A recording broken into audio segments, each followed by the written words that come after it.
হচ্ছে আমাদের আছে একটা মিস্টিরিয়াস কিছু হতে চলেছে।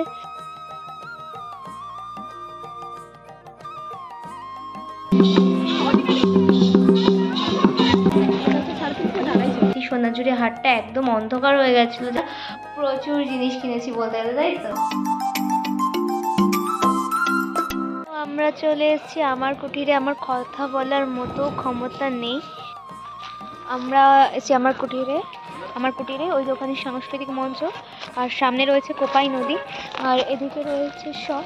তো চলো, সামনে কোপাই নদী রয়েছে, আর এদিকে এই যেগুলো রয়েছে মিউজিয়াম, সরি এটা গাছ। তো এই যে এগুলো, ওইটা মিউজিয়াম রয়েছে, আর সামনে কোপাই নদী রয়েছে। তো চলো কোপাই নদীতে যাই। আমি ভেবেছিলাম যে এই সামনেই নদী, কিন্তু নদী কোথায় জানি না, ধোঁয়া ধোঁয়া দেখে একদম মনে হচ্ছে আমরা হইচই দেখছিলাম কর্ণশবরীর সাপ। তো ওই রকমই লাগছে, মনে হচ্ছে আমাদের আছে একটা মিস্টিরিয়াস কিছু হতে চলেছে আমাদের সাথে, এরকম জঙ্গলে ধোঁয়া ধোঁয়া থেকে। ওরে কাশবন সামনে, কমেন্ট করে জানিও। এ কি, এখানে মোটামুটি আমরা কাশবন দেখেই গেছি একভাবে, কোনো জায়গায় এরকম ডিপ, কোনো জায়গায় হালকা, কিন্তু ডিপ কম, হালকাটা বেশি। ও মাই গড, আসলে আশ্বিন মাসে এখানে তাহলে কি থাকে? ও মাই গুডনেস, অপরূপ মহিমা। কোপাই নদীর তীরে প্রচুর কাশবন এবং পরিষ্কার, কোনো নেই না, না, কিন্তু ওইখানটা দিয়ে পুরোটাই যত দূর দেখা যাচ্ছে শুধু কাশবন। কাশবনের ওপরে কি আছে সেটা বুঝতে পারছি না। ঘাটের রাস্তার মতো পুরো ধোঁয়ায়।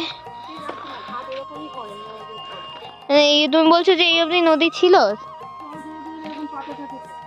হ্যাঁ, তাও হতেই পারে সেটা। কাঠের গুড়ি,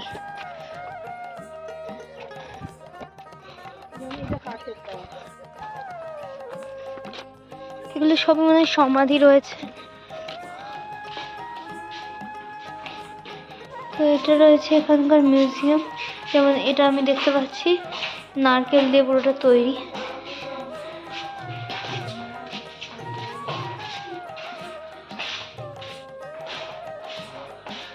ল্যাম্পশিট,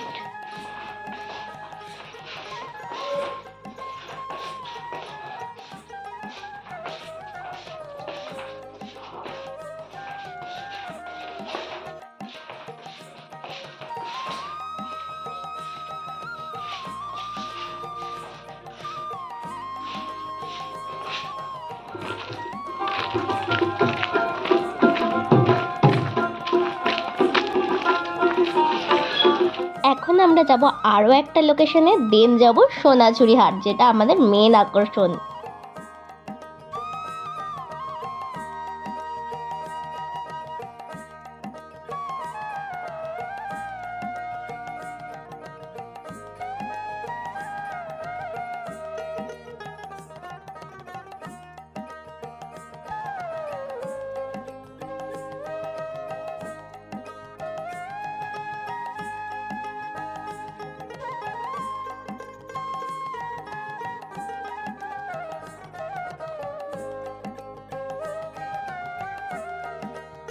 এবার আমরা যাব সোনাঝুরি হাট, আর এটা ছিল প্রকৃতি ভবন। দেখে কিন্তু বাইরে থেকে বেশ ভালো লাগলো। যারা আজকাল যিনি পড়াশোনা করে তারা একমাত্র বুঝতে পারবে। এইটা মানে মাছ, যেটা মাছ, পাখি ইত্যাদি কি পাথর অংশ দিয়ে আপনাকে বুঝতে হবে। মানে পাথর অংশ দিয়ে আপনাকে বুঝতে হবে যে কোনটা কি লাগছে না লাগছে। যারা আজকাল নিয়ে পড়াশোনা করে তারা একমাত্র বুঝতে পারবে। আমি গিয়ে বুঝতে পারবো, বুঝলেন তো। চলে আসলাম সোনাঝুরি হাটে, যেটা আমাদের মূল আকর্ষণ। কিন্তু দুঃখের কথা হচ্ছে এটাই, আমরা অনেক সন্ধে হয়ে গেছে তখন গেছিলাম, তাই জন্য পুরো অন্ধকার হওয়াতে সেইভাবে ভালো করে ফুটেজ তুলতে পারিনি। এই চাদরগুলো কত করে? 350, 250। চাদরগুলো কত করে?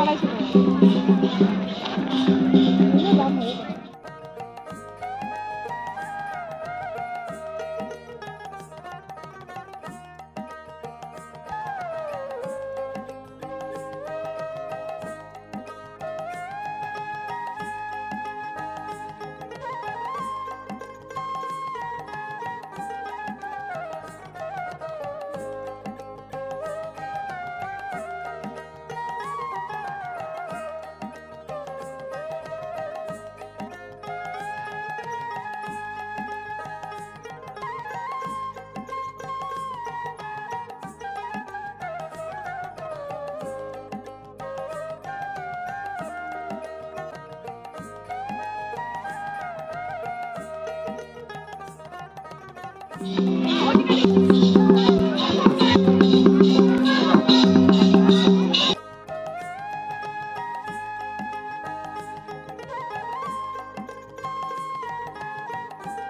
হলো শান্তিনিকেতনের টোটোর প্যাকেজ চার্ট। ওদের কাছে এরকম একটা চার্ট তৈরি করাই থাকে এবং সেখানে প্রাইস অ্যামাউন্টও লেখা থাকে। সেটা বেসিসেই ওরা ঘুরতে নিয়ে যায় তোমাদেরকে, মানে সবাইকে। আর আমরা তারপর সোনাঝুরি হাট থেকে রুমে চলে যাই এবং রুমে কিছুক্ষণ আবার স্টে করার পর আবার একটু বেরিয়েছিলাম ওই হ্যান্ডিক্রাফট মার্কেটে, একটু ঘুরলাম, কিছু জিনিস কিনেছিলাম। যাই হোক, তারপর আমরা রুমে চলে যাই। আর সেগুলো ভিডিও করা হয়নি, সত্যি কথা বলতে আমার আর খেয়ালও ছিল না, আর শরীরটাও ভালো লাগছিল না, তার জন্য সরি। কোনো একটা ভিডিওতে অবশ্যই আমরা যে শান্তিনিকেতন থেকে কিনেছি সেগুলো তোমাদের সাথে শেয়ার করব।